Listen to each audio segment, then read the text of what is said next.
เราไม่บอกหรอกสิ่งที่เราจะได้ก็มีแต่ประเด็กอย่างเดียวเนาะแต่ว่าแมงเกอร์แถมมากอันนี้ก่อน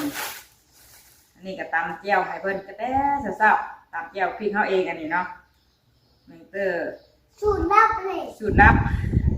บไอ้ตาปลาดุกเห็นอยู่ว่าคือประเด็กนี่คือสิ้นแห้งเนาะนี่คือน้ำเค็มมีแจ่วอันนี้แจ่วยังไม่ได้นั่นเราแทนจะไปง่วงไม่ได้ปรุงแทนประเด็กเพิ่น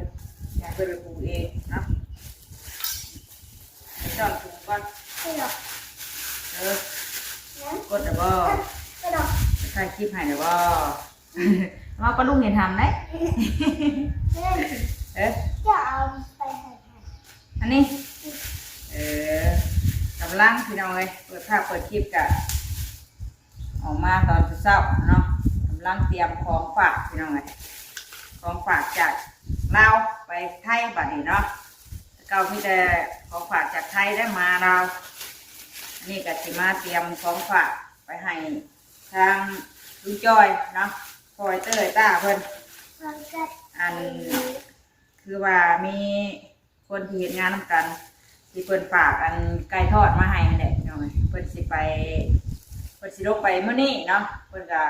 ลามาหลายๆมื้อเติบแล้วเนาะก็แต่มื้อวันที่เท่าไหร่ที่เพิ่นฝากอันนั้นมาให้วันที่18นี่ก็10ในเกือบ20กว่ามื้อแล้วจักเนาะเพิ่นมาน่ะเพิ่นลามาโดนเติบพี่น้องเอ้ยมื้อนี้ก็คือเพิ่นสิลงไปเนาะแม่นเตอร์ก็เลยสิเอาของฝากเดี๋ยวดินบ่ลูกของฝากลงให้ลุงจอยอันจริงที่ได้อยากได้กับบ่แม่นยังได้ดอกพี่น้องเอ้ยปลาแดกโอ้ยไปพอพูดนะกะยังอยากกินปลาแดกปลาหน้าอยู่บ้านเขาอยู่พูดให้แซ่บแล้วเนาะคนว่าอยากได้ปลาแดกใส่ส้มตำขนาดปลาแดกอยู่พี่มันคือบ่นั่นคนนั้นบ่ได้ออกไปทางใดโดนตำหั่นเอาคือบ่แซ่บเพิ่นว่า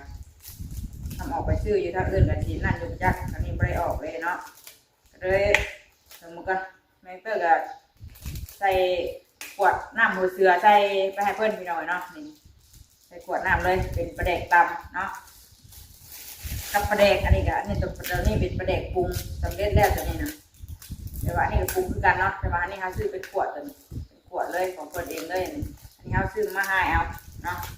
ปลาแดกเนี่ยเห็ดนะมันมินแห้งนะมอไปยันรถทัวร์เพิ่นนั่นน่ะมันสิเตะใส่รถเพิ่นสิให้คนถือก็สิให้ได้เนาะคนนั้นมินก็สิให้เพราะแห้งแล้วเช็ดออกก่อนแม่ก็ซื้อมากระเตมือไปส่งไอ้ตาไปโรงเรียนเนาะก็เลยมันใส่ตู้เย็นไว้เช็ดน้ำของก่อนเดี๋ยวเอาออกมาแต่เช้าคนละเดียวนะเอาก่อนอื่นก็ขอกราบทักทายสบายดีเด้อพี่น้องเด้อเนาะสบายดีพ่อแม่พี่น้องFCกันเบิ้ลสุขุทุกคนเนาะยินดีต้อนรับเข้าสู่ช่องแม่น้องเตอร์คือเก่าเนาะพบกันอยู่เพื่อนเขาเองมื้อนี้กำลังจัดแต่งเครื่องของฝากไปให้ทั้งจอยเพิ่นเนาะมามีอย่างแน่ว่าเบิ่งน้ำกันพี่น้องไว้อันนี้ก็เราไม่บอกหรอกสิ่งที่เราจะได้ก็มีแต่ประเด็กอย่างเดียวเนาะแต่ว่าแมงเกอร์แถมมากอันนี้ก่อนอันนี้ก็ตำเจียวให้เพิ่นก็แต่เศร้าๆตำเจียวพริกเขาเองอันนี้เนาะแมงเกอร์สูตรลับเลยสูตรลับไอ้ตาปลาดุกเห็นอยู่ว่าเมื่อหันไปชอบมันก็เห็นอยู่ว่าพี่น้องไอ้ได้ตั้งกล้องไว้นะเนาะเห็นไปสิจากนั่นแน่เนาะมันซองแสงสะท้อนแสงแน่อันสิมาสกอตเทปติดเอาก่อนงั้นว่ามันเตะมันมินนี่สิเป็นเจลตำเจลพริกเขาธรรมดาเลยแหละใส่ถุงไว้ก่อนอันเจลใส่ปังหอมนี่แม่ตำได้เดี๋ยวเว้ยคือดับเลยได้จับสูดดับแม่ได้อยู่บ่อยก่อนเนาะนะเรียบไว้จังโมมีจับมือระวังไหนระวังปลาดุกเห็นไหนขาสูงนะทหารน้อยนี่ทหารน้อยนี่ใครชื่อทหารแต่ขึ้นนี่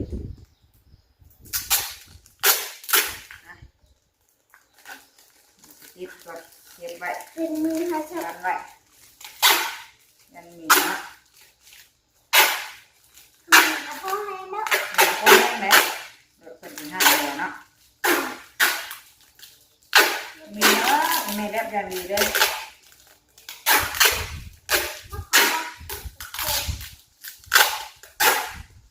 กินมันออกเลยอันแก้วเนี่ยไม่ได้ใส่ปลาแดกหรอกนะคะเราไปใส่เองนะ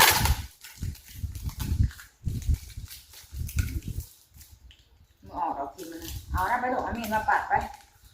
นี่นะมีดนะนางจะเจือได้เวลานางเด้อไปถูกเห็นได้ได้เฮ็ดได้ยิน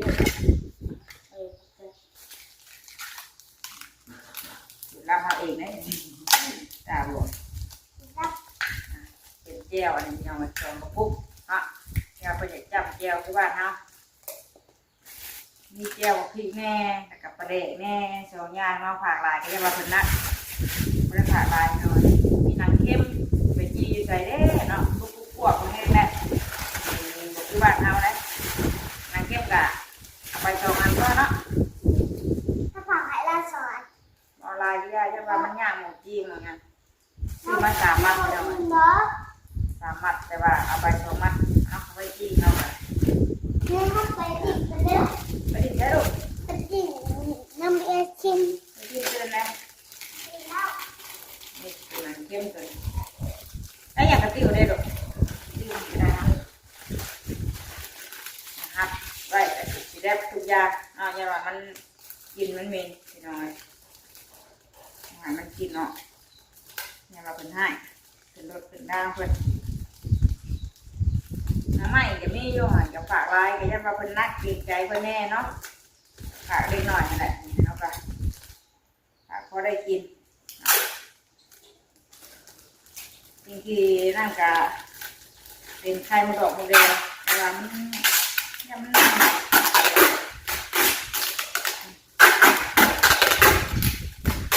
วเราไปดิเนี่ย เดี๋ยวเบิ่ง เห็นยังบ่ เฮ็ด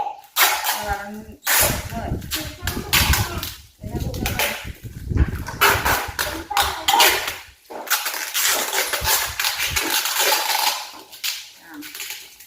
ต้องห่วงเรื่องกินบอกแท้แน่นอนรับประกัน100%ว่าเดี๋ยวรับประกันปัญหาเด้อได้ไหมพี่น้องจะจองให้นี่หนังเข้มพี่น้องจองให้ก็นี่ไว้กี่ให้ดูอันนี้ เอาดู ชิ้น บ้า ละมีชิ้นแห้งน้ำเนาะ ถ้าไปบ้านแล้วจ้าเจ้า ชิ้นแห้งก็พี่น้อง แม่ แบ่งให้ลูกคนปิ้งมัดหนึ่งซื้อมา2 มัด เว้ย ขอลายนะถือว่าพอดีกินแซ่บ แม่ อันนี้เอาไว้ แม่ เอาปิ้งให้ลูกได้มากินอย่างนี้เนาะ มาดูไปบ้านแล้วจ้าแล้วมีปลาแหละ ผมมีดอกแม่ได้ไปได้บอกว่าลูกไงแม่ได้ไปทานแต่ผมมีดอกว่าลูก แม่ได้เจอข้าวเดี๋ยวได้มีดอก นี่เนาะชิ้นแห้งขาแนวแห้งเนาะแนวจุ่มยาว่ามันบุบมันเน่าพี่น้องแล้วก็แดดนี่ก็เอาแนวแห้งนะเอาออกเนาะเอาไม่ออกเอาออกจากไหม้แล้วมันจะนักก็คือจะต่ออย่าดิ้นลูกอย่าดิ้น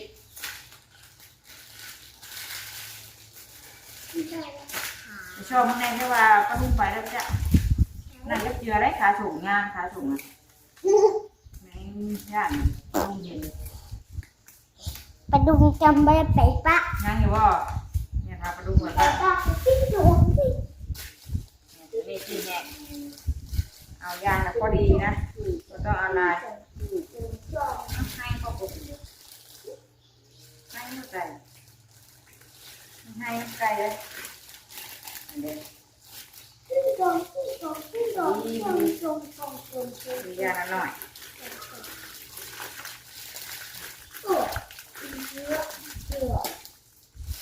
ดีขี้นะแดงดูคนจะอะไรกันนะเกินสิ่งที่เราอยากได้เลยพี่น้องเลยเราจะได้ยางเดียวแต่แบงเตอร์นี่แถมไปให้เรา3 อย่างมีทั้งชิ้นแห้งแน่หนังเข้มแน่แล้วก็3 แก้วเป็นแน่เอาสิ่งที่เราอยากได้ที่จะประเด็นกันเลย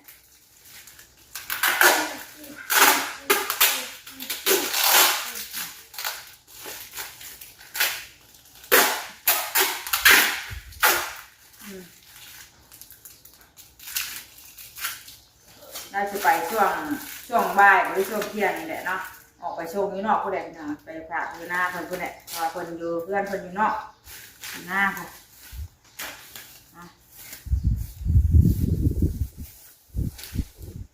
ไม่อะไรพอดีเดี๋ยวนะพอดีกินได้แล้วมันดีนะประเด็กวันแค่ประเด็กวัน ไม่ต้องไปตัดแล้ว ตัดเลยหอมได้ประเด็กยังไม่ได้ใส่ตำมันแซ่บได้พี่น้อยนี่ของที่ได้ยังได้เลยเทปแบบไปให้ดาวมืออื่นผู้ใดถึงหอดเนาะเพราะว่าเขาฝากมันนี่กะเพิ่นสิลงไปมือแรง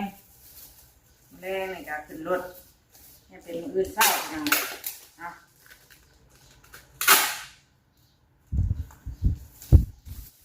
มืออื่นเศร้าผู้ใดสิได้กินผู้ใดอยากไข่มดแดงอยากมันแข็งอยากอันว่าเลือกจ้ะนะแต่ว่าตรงบ้านเขาอย่างนี้เนาะหาเนี่ยก็อย่างนี้มีกับมันแพงไอ้ที่ชื่อมันได้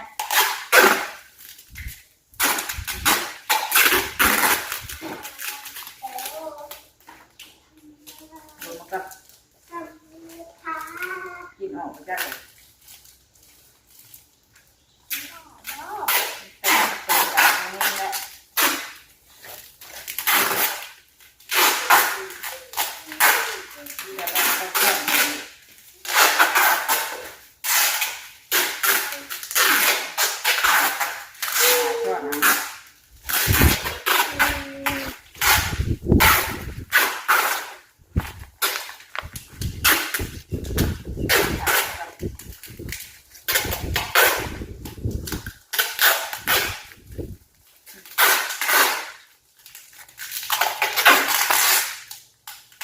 จะรถทัวร์ไปแห้งนะคนง่ายนะ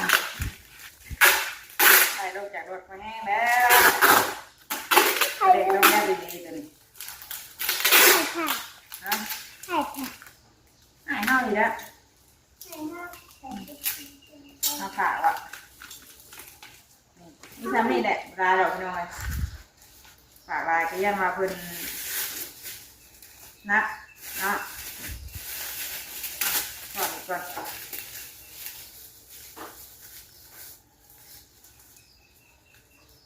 ต้องแนบลายอ่านประเด็นมันสีนะสีแตกนั่นเอง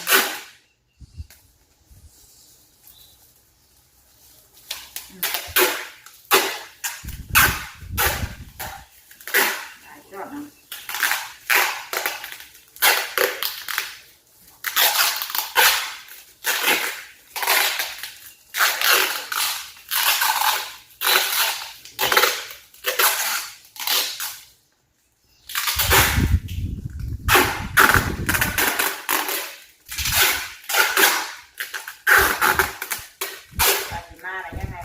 กินลงไปให้คือหยุดกัมาดูบ่ได้ไปเอาไปฟังเมืองบุญใหญ่นี่ก็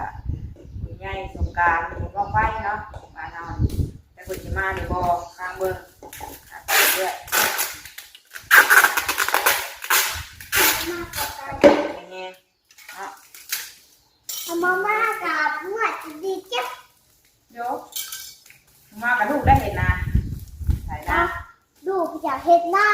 ลูกเห็นหน้าลูกก็กินนุ่มชอดอีกก่อนเนาะนี่คือปลาแดกนะนี่คือสิ้นแห้งเนาะนี่คือน้ำเค็ม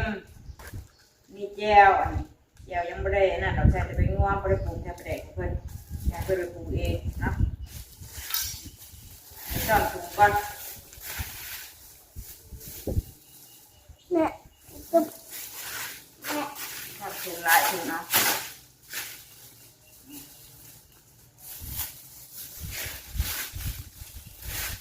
เตะแต่ว่าเนาะเฮ้ยปรุงมาแล้วคนหายหัวแล้วคนเนาะ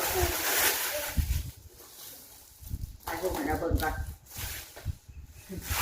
มันมีอย่างนี้ไปหูพระเบิ่งกันพี่น้องเลย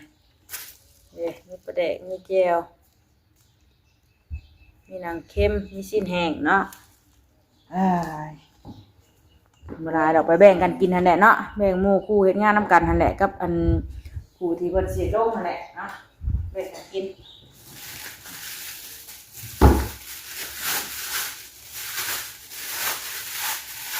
งานแต่ประเดะได้อยู่นี่มันนายถุงอยู่หรือว่าน้องบ่นั่นน่ะว่า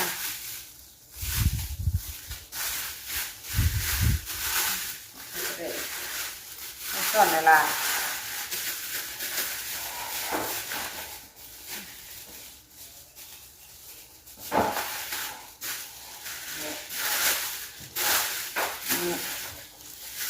น้ำจิ้มแห้ง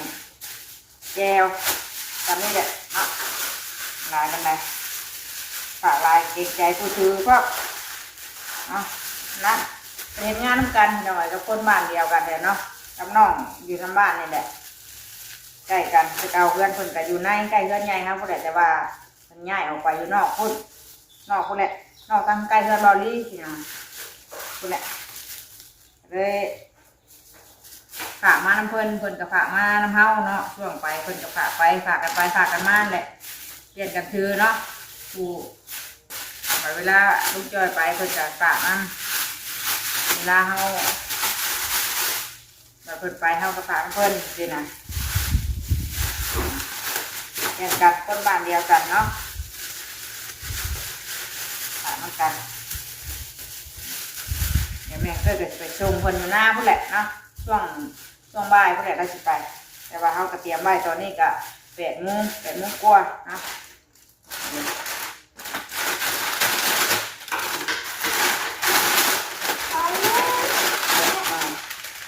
ทำนี้เนาะเดี๋ยวคนบ่แม่ปีก่อนเดี๋ยวยันว่ามันน่ะให้เราแก้หลายสั้นแล้วให้โยญาติมันเตะเนาะกัดไว้ได้สิเด้อเดี๋ยวความปลอดภัยว่ะ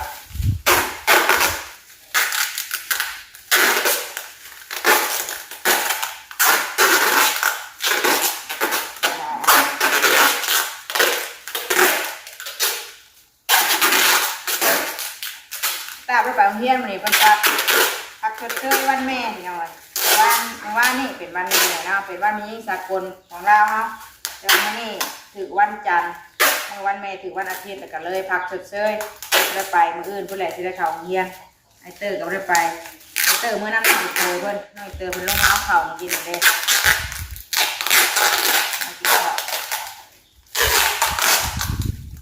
เดี๋ยวมันเตอร์มันเตอร์คนอยู่นอกก็ได้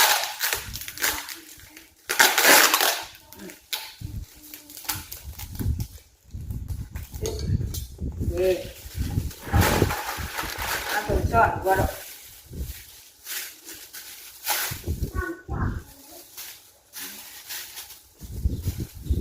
ถุงมาใส่ไม้ก็ถุงให้เพื่อนเอาชี้ในตาไว้ปิ้งในตาพร้อมตาปิ้งชิ้นแล้วบนทางชิ้นแห้งเนาะประตูบนทางมันมาให้จ้ะไปซื้อชิ้นแห้งในร้านเฮ็ดชิ้นแห้งไว้ให้ร้านกินไว้โรงเรียนเลยนะถุงมาใส่ไม้ก่อนถุงก็น้อยนี่เนาะเพิ่มชิ้นนี่แบบนี้นะ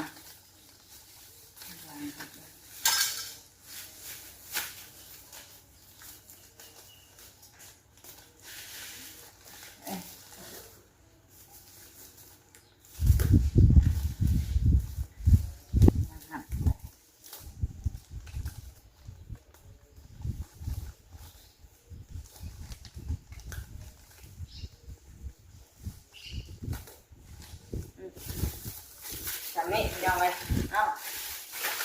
ถึงนี่ก็เท่ลายเตรียมให้เพิ่นก่อนเนาะอย่าไปฝากน้องฝากเพิ่นอยู่นอกคนแหละต้องนั่งรถไปไกลเติบเพื่อนเบาดีเพิ่นคนไหนอยู่นอกเพื่อนแม่น้องดีคนแหละนี่ก็ไม่ยังไรพี่น้องมาเตรียมของฝากของต้อนให้ทางจอยเพิ่นฝากของไปทางไทยก่อนเนาะฝากไปให้แล้วก่อนฝากไปน้ำมูบ้านเดียวกันเนี่ยรุ่นน้องเพิ่นไปเฮ็ดงาน เวียนเหตุงานอยู่ใกล้กันอยู่บ่อนเดียวกันงานใกล้กันเนาะอยู่หม่องเดียวกันเนาะทำงานร่วมกันเลยฝากในมือในกินมาให้เพื่อนก้องเนาะนี่เลยไปใส่พี่น้องนัดที่นี่กับแม่เตอร์กับศิลาเลยเนาะเพราะว่าเพื่อสิไปหอดเพื่อนคนอีกอ่ะมันก็เนี่ยกับเงาเนาะคลิปกับสีเงาบัดเดี๋ยวจะคลิปลาพี่ลาน้องเลย